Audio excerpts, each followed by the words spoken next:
Hello friends, welcome back to my YouTube channel legal and social awareness. मैं Karim Ahmad Siddiqui advocate.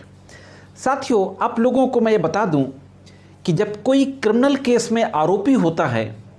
और chargesheet जाने के बाद भी, न्यायालय में चार्जशीट सबमिट होने के बाद जब वो हाजिर नहीं होता, कोर्ट लगातार समन भेजती है, समन में भी हाजिर नहीं होता तो फिर BW यानी बेलेबल वारंट, उसके बाद भी अपीयर नहीं होता तो फिर नॉन बेलेबल वारंट, और नॉन बेलेबल वारंट यानी गिरफ्तारी वारंट के बाद भी अगर अभियुक्त व्यक्ति कोर्ट में हाजिर नहीं होता तो फिर कोर्ट उस आरोपी व्यक्ति के विरुद्ध कुर्की की नोटिस का आदेश पारित करती है, यानी धारा 82 CRPC का नोटिस जारी किया जाता है। धारा 82 CRPC के नोटिस के बाद भी अगर वो व्यक्ति हाजिर नहीं होता तो फिर 83 के तहत ऑर्डर जारी किया जाता है कि उस आरोपी व्यक्ति के नाम जो संपत्ति हो उस संपत्ति को कुर्क कर लिया जाए। कुर्की के मामलों में अक्सर एक प्रैक्टिकल प्रॉब्लम देखने को मिलती है कि जब पुलिस आरोपी व्यक्ति की संपत्ति कुर्क करने जाती है तो घर वालों का एक एतराज होता है कि यह संपत्ति उसकी तो है ही नहीं, उस आरोपी व्यक्ति जो फरार है उसके नाम कोई प्रॉपर्टी ही नहीं है, यह तो हमारी प्रॉपर्टी है, माता पिता के द्वारा अर्न की गई होगी या पैतृक संपत्ति मिली होगी या उसके भाइयों की होगी। लेकिन घर वालों की यह कहने के बावजूद भी पुलिस के द्वारा यह समझ करके या यह कह करके कि नहीं यह आरोपी की संपत्ति है, प्रॉपर्टी को कुर्क कर लिया जाता है। तो यहाँ पे एक लीगल सवाल यह उठता है कि ऐसी स्थिति में जहाँ पर कि पुलिस के द्वारा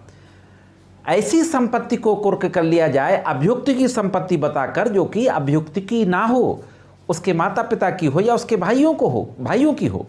तो उस सूरत में लॉ क्या कहता है। आज के इस एपिसोड में इसी लीगल सवाल के ऊपर बातचीत करने जा रहा हूं। बहुत ही महत्वपूर्ण जानकारी है, इसलिए जुड़े रहे आखिरी तक। देखते हैं कि इस संबंध में दंड प्रक्रिया संहिता में किस तरीके के प्रोविजन मौजूद है। दोस्तों, जैसा मैंने बताया कि नॉन बेलेबल वारंट इशू होने के बाद भी अगर अभियुक्त न्यायालय में हाजिर नहीं होता, फरार हो जाता है और कोर्ट को यह यकीन हो जाता है कि अभियुक्त अपनी गिरफ्तारी से बचने की कोशिश कर रहा है, फरार है, न्यायालय की कार्यवाही में भाग नहीं ले रहा है, ऐसी स्थिति में सेक्शन 82 CRPC के तहत कुर्की का नोटिस जारी होता है। और कुर्की का नोटिस अभियुक्त व्यक्ति के घर पर, दरवाजे पर और उसके गांव में या उसके मोहल्ले में जो सार्वजनिक जगह होती है, उस सार्वजनिक जगह पर भी उस नोटिस को चस्पा कर दिया जाता है। पहले के ज़माने में ये होता था कि अभियुक्त व्यक्ति जो गांव का होता था तो गांव में मुनादी पिटवाई जाती थी। आप लोग देखते होंगे कि एक व्यक्ति, ये जो ढोल नगाड़े होते हैं, उनको बजाते हुए घूमते थे कि फला तारीख को अदालत में हाजिर हो जाओ, इस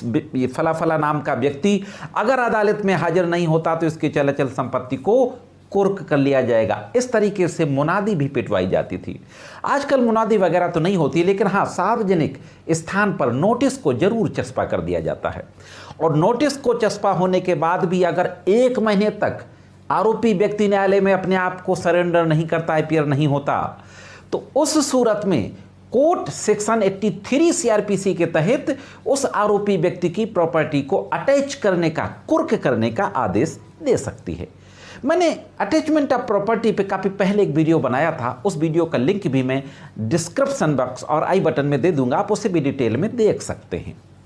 अब यहाँ पर एक लीगल सवाल और है। इससे पहले कि मैं उस बात पे बात करूँ कि अगर दूसरे यानी घर वालों की प्रॉपर्टी कुर्क हो जाती है तो क्या करना चाहिए, उससे पहले एक बात आप लोग और जान लीजिए। वह यह है कि सेक्शन 82 CRPC यानी कुर्की का, अटैचमेंट ऑफ प्रॉपर्टी का नोटिस जारी होने के बाद जरूरी नहीं है कि 1 महीने के बाद ही प्रॉपर्टी अटैच करने के लिए 83 का ऑर्डर जारी हो। अगर कोर्ट को यह लगता है कि आरोपी व्यक्ति अपनी प्रॉपर्टी को हटा रहा है, बेच के भाग सकता है, तो ऐसी सूरत में इमीडिएट कोर्ट यानी 2 दिन 3 दिन के अंदर भी 83 का नोटिस जारी कर सकती है। अब हम उस मेन सवाल पे आते हैं कि सेक्शन 83 के तहत कोर्ट ने नोटिस जारी कर दिया आरोपी व्यक्ति की प्रॉपर्टी को अटैच करने के लिए। अब आगे क्या होता है उस पर भी एक नज़र डाल लेते हैं।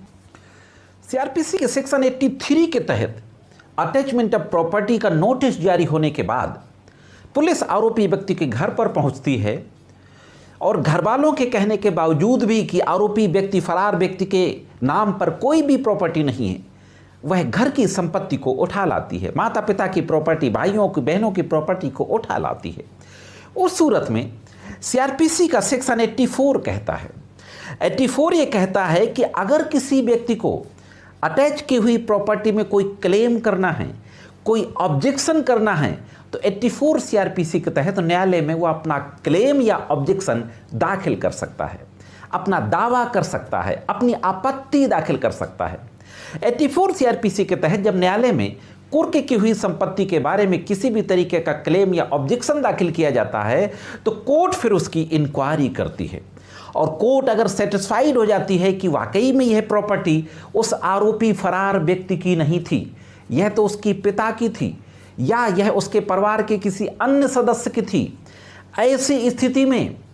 कोर्ट उस प्रॉपर्टी को उस व्यक्ति के हक में, जिस व्यक्ति की वो प्रॉपर्टी है, कोर्ट को ऐसा लगता है या कोर्ट में साबित कर दिया जाता है, तो उस अटैच की हुई प्रॉपर्टी को भी रिलीज करने का ऑर्डर कर सकती है। जब कोर्ट के ऑर्डर से पुलिस प्रॉपर्टी अटैच करती है तो बाकायदे एक सामान की लिस्ट बनाती है, कुछ भी लोटा गिलास थाली जो कुछ अटैच करके लाएगी पूरी लिस्ट बनाएगी, और उस पूरी लिस्ट के साथ जिस सामान को ये प्रूव कर दिया जाएगा कि आरोपी का नहीं है, उस सारे सामान को रिलीज करने का कोर्ट ऑर्डर कर देगी। और रिलीज करने का ऑर्डर करने के बाद जो व्यक्ति दावा करेगा कि ये प्रॉपर्टी मेरी है, वो प्रॉपर्टी फिर पुलिस वालों को उस व्यक्ति को उसके हक में देना पड़ेगा। रिलीज करने के आदेश के बाद वो संपत्ति उसको मिल जाएगी जिसने कि क्लेम किया था, ऑब्जेक्शन किया था। अब यहाँ पर एक सवाल और है, उसको भी देख लेते हैं। वह सवाल यह है कि संपत्ति कुर्क कर ली गई, संपत्ति को कुर्क करने के कुछ महीनों बाद आरोपी कोर्ट में स्वयं हाजिर हो गया, तो उस सूरत में क्या होगा? साथियों, ऐसी स्थिति में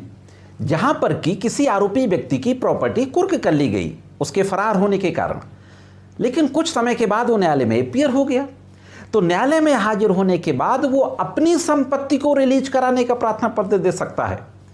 और कोर्ट को फिर उस आरोपी व्यक्ति की कुर्क की हुई संपत्ति को रिलीज करना पड़ेगा उसके हक में, और रिलीज करने के बाद फिर थाने से उसकी प्रॉपर्टी वापस मिल जाएगी, जो भी सामान उसका अटैच किया गया होगा। तो साथियों, यह थी अटैचमेंट ऑफ प्रॉपर्टी के बारे में एक महत्वपूर्ण कानूनी जानकारी। सेक्शन 82, सेक्शन 83 और सेक्शन 84 और सेक्शन 85 आखिरी के जो मैंने बताया कि जो अभियुक्त हाजिर होने के बाद अपनी प्रॉपर्टी को रिलीज कराएगा वो सेक्शन 85 सीआरपीसी के तहत रिलीज कराएगा। तो ये जानकारी कैसे लगी कमेंट्स करके जरूर बताएं। आज की वीडियो में सिर्फ इतना ही है। जानकारी अच्छी लगी हो तो वीडियो को लाइक और शेयर अवश्य कर दें, और अगर आप चैनल में नए हो, वीडियो को पहली बार देख रहे हो, तो मेरे चैनल को सब्सक्राइब करके बेल बटन को हिट करके ऑल पे सेट कर दें। साथियों, मिलते हैं किसी अन्य वीडियो में कानून की कुछ अन्य जानकारियों के साथ। तब तक कानून की विभिन्न तरह की जानकारी के लिए देखते रहें लीगल एंड सोशल अवेयरनेस।